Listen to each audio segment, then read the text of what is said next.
नमस्कार दोस्तों। आज हम बात करेंगे चक्रवृद्धि ब्याज के प्रश्नों की। तो चलिए स्टार्ट करते हैं। पहला सवाल, कोई धन चक्रवृद्धि ब्याज पर 2 वर्ष में 3600 रुपये तथा 4 वर्ष में 5184 रुपये हो जाता है। ब्याज की वार्षिक दर ज्ञात कीजिए। रेट पता करना है। आपने एक फॉर्मूला किताब में देखा होगा, 1 प्लस, ठीक है, R/100, ठीक है, इसकी पावर रहेगी डिफरेंस, याद रखना, डिफरेंस, ठीक है, of time. Difference of time, बस अगर आपको ये याद है ना तो प्रश्न को कर लोगे।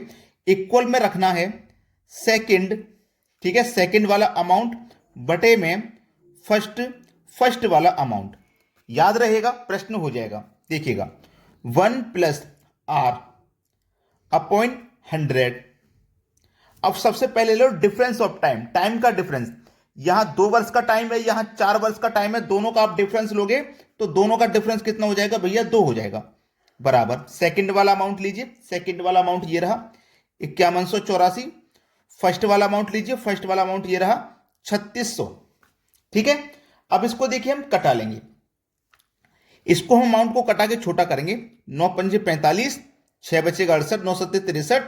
अमाउंट को यहां पे लिखेंगे, ये 5184 है, ये 5181 लिख गया गलती से, 5184 होगा। ठीक है, तो 9×5 = 45, 51 में से 45 कटा, 6 बचा, 6 में 8 लगा देंगे 68, 9 × 7 = 63, 5 बचेगा, 5 में 4 लगा देंगे 54, 9 × 6 = 54, 576 बार में कटा।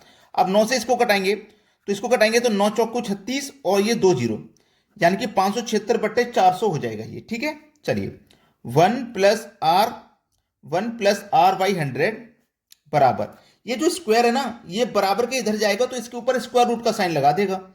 576/400, ये स्क्वायर रूट का साइन बराबर के इधर आया तो इसके ऊपर क्या लगा देगा? स्क्वायर रूट का साइन लग जाएगा। ठीक है, इतना आपको कंफर्म है ना? तो सवाल हो गया।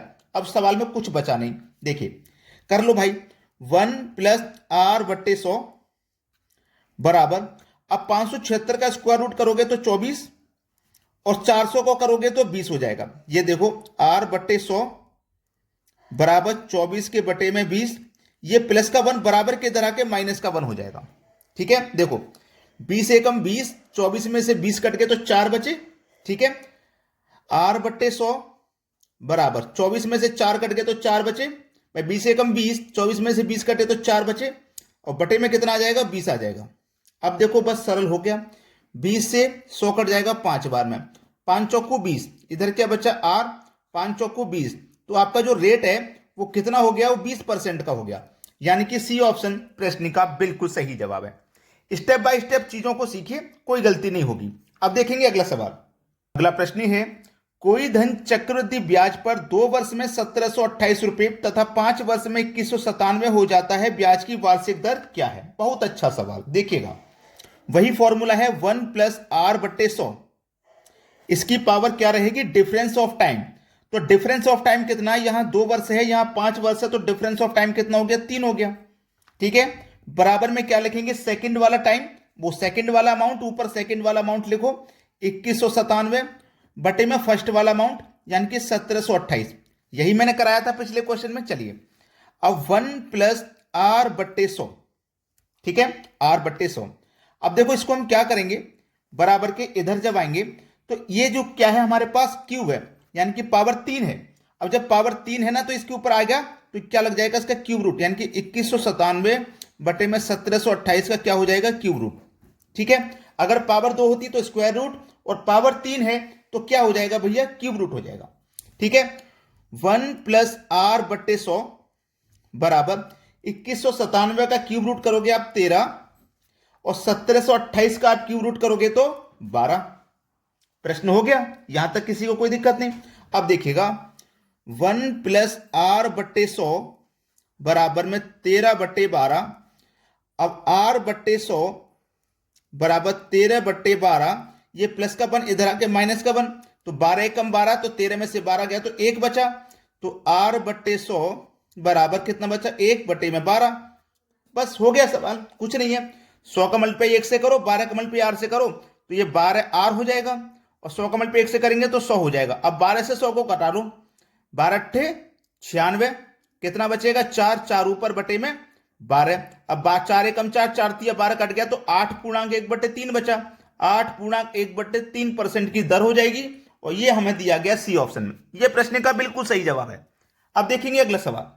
अगला सवाल है, कोई धनराशि चक्रवृद्धि ब्याज से 2 वर्ष के बाद 4500 रुपये और 4 वर्ष बाद 6750 हो जाती है, वह धनराशि क्या है? देखो, कोई धनराशि है, कोई प्रिंसिपल है। ये जो प्रिंसिपल है ना, ये जो प्रिंसिपल है, ये 2 वर्ष के बाद में 4500 हो जाता है। ये प्रिंसिपल 2 वर्ष के बाद में 4500 हो जाता है। कितने समय के बाद में? 2 वर्ष बाद में। और 4 वर्ष के बाद में यही प्रिंसिपल 4 वर्ष के बाद में 6750 हो जाता है। ठीक है, तो यहां से लेके यहां तक 2 वर्ष का टाइम लगा, और यहां से लेके यहां तक टोटल 4 वर्ष है, तो यहां से लेके यहां तक का जो समय है वो भी 2 वर्ष का होगा। तो ये वाला समय और ये वाला समय बराबर है। याद रखना, ये वाला समय और ये वाला समय बराबर है। जब बराबर होता है तो तरीका अलग है करने का, और जब समय ये अलग अलग होता है तो थोड़ा तरीका अलग है। दोनों ही बातें क्लियर हो जाएंगी, वीडियो को पूरा देखिएगा। तो आपको करना क्या है, पहले वाली राशि आपको फाइंड करनी है ना, तो पहले वाला अमाउंट ले लीजिए, 4500 ले लिया ना। अब इन दोनों को काट के अनुपात में बदल लीजिए। ठीक है, देखो ये 4500 है और ये 6750 है। जीरो से जीरो कट जाएगा, 9 पंजे 45, 1 जीरो।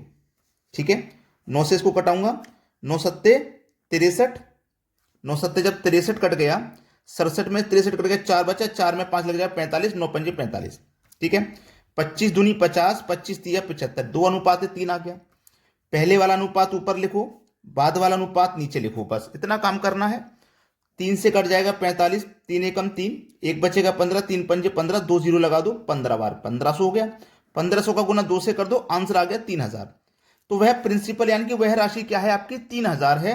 पहला ऑप्शन सही जवाब हो जाएगा। याद रखिएगा, जब पहले वाली हम राशि को फाइंड करते हैं ना, तो पहले वाला अनुपात ऊपर रखते हैं, और जब बाद वाली राशि को फाइंड करते हैं तो बाद वाला अनुपात ऊपर रखते हैं। ठीक है, चलिए अब देखते हैं अगला सवाल। अगला सवाल है, यदि एक निश्चित राशि 2 वर्षों में 650 और 4 वर्षों में 676 हो जाती है तो मूलधन ज्ञात कीजिए। देखो, कोई प्रिंसिपल है, ये 2 वर्ष में कितना हो रहा है? 650। कितने समय में? 2 वर्ष में। और ये 4 वर्ष में कितना हो रहा है? 676 हो रहा है। कितने समय में? 4 वर्ष में। तो यहां से लेके यहां तक का समय 2 होगा, तभी 2 वर्ष ये 2 वर्ष ये मिलके 4 वर्ष होगा। चलिए पहले वाला अमाउंट ले लीजिए 650। इन दोनों का क्या करेंगे? अनुपात।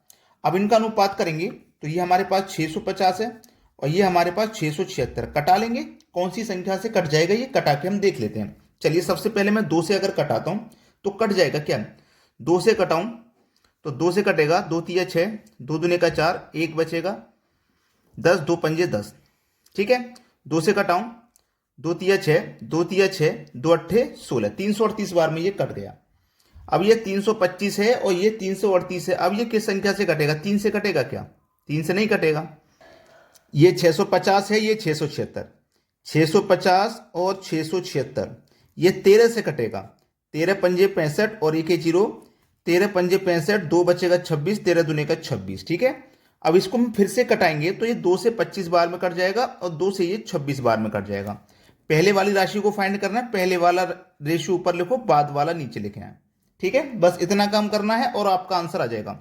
अब देखो 26 से ये कटेगा क्या? नहीं कटेगा, कोई बात नहीं। 13 दूने का 26, 13 पंजे 65 और 1 जीरो, और 2 से 50 कट जाएगा 25 बार में। 25 25 का गुना हो जाएगा 625। सवाल खत्म हो जाएगा। सी ऑप्शन बिल्कुल सही जवाब है। वो यहां पे हमने 2 से काट लिया था पहले, तो थोड़ा टाइम ज्यादा लग गया, हमको सीधा 13 से काटना चाहिए था। चलिए अब देखते हैं अगला सवाल। अगला सवाल है, कोई राशि चक्रवृद्धि ब्याज की दर से 2 वर्ष में 8,820 रुपये तथा 3 वर्ष में 9,261 हो जाती है तो वह राशि क्या है? देखो याद रखना, ध्यान से देखना, कोई प्रिंसिपल है, कोई राशि है। ये जो राशि है ना, ये 2 वर्ष में हो रही है 8,820 रुपये और 3 वर्ष में हो रही है कितनी? 9,261 रुपये 3 वर्ष में। तो यहां से लेके यहां तक का जो समय होगा वो 1 वर्ष होगा। मैंने आपको क्या बताया था, जब यहाँ पे सेम टाइम रहता है, यहां भी 2 वर्ष था, यहां भी 2 वर्ष था, तो थोड़ा तरीका अलग है। अब यहां पे टाइम चेंज हो गया है, यहां 2 वर्ष है, यहां पे 1 वर्ष है, तो थोड़ा सा चेंज करने में भी आएगा। ठीक है, थोड़ा सा चेंज करने में भी आएगा। तो पहले वही करेंगे, बीच वाला अमाउंट लेंगे 8,820 रुपये इंटू दोनों का हम क्या करेंगे, वही रेशियो निकालेंगे दोनों को कटा करके। ठीक है, चलिए दोनों को जब मैं कटाऊंगा तो देखो ये किस संख्या से कटेगा? 8,820 अनुपाते 9,261। 21 से कटाऊंगा मैं तो 21 चौके 84, 4 बचेगा 42, 21 दूनी 42 और 0, 21 चौकू 84, 8 बचेगा 86, 21 चौकू 84, 2 बचेगा 21, 21 एकम 21। अब 21 से कटाओ, 21 दूनी 42, 1 0, 21 से कटाओ, 21 बार में 441 कट गया। तो देखो ये हमारा 20 पहले वाला रेशो ऊपर आ जाएगा, बाद वाला रेशो नीचे आ जाएगा। अभी तक हम सवाल को ऐसे ही कर रहे थे, कोई समस्या नहीं है, अभी तक ऐसे ही कर रहे थे। जब हमारा टाइम दोनों जगह सेम रहता है ना तो बस इतने में ही आंसर आ जाता है। लेकिन जब टाइम मेरा अलग अलग रहता है, यहाँ पे जैसे यहाँ पे 2 है, यहाँ पे 1 है, यहाँ पे 2, यहाँ पे 3 भी हो सकता है, अलग अलग होगा, तो फिर इसी संख्या का ना एक बार फिर से मल्टीप्लाई कर देंगे, यानी कि 20/21। और जब सेम टाइम रहेगा तो हम एक ही बार करते हैं। बस हो गया सवाल आपका, कटा लो। 21 चौकू 84, 4 बचेगा 42, 21 दूनी 42, 1 ये 0। अब 21 से फर्क कटाओ, 21 दूनी 42 और 1 ये 0। अब 20 और 20 का गुना, फिर 20 का गुना, तो 2 दूने का 4 दूने का 8 और 3 0। बस 8,000 रुपये आपका आंसर हो गया, बी ऑप्शन। तो अगर आपने वीडियो को लाइक नहीं किया है तो लाइक जरूर करिएगा, उन बच्चों तक शेयर जरूर करिएगा जो कोचिंग सेंटर तक नहीं पहुंच पाते, घर पे रह के तैयारी करते हैं। और कमेंट करके बताइएगा कि आपको हमारे वीडियोस कैसे लगते हैं। ठीक है दोस्तों, धन्यवाद।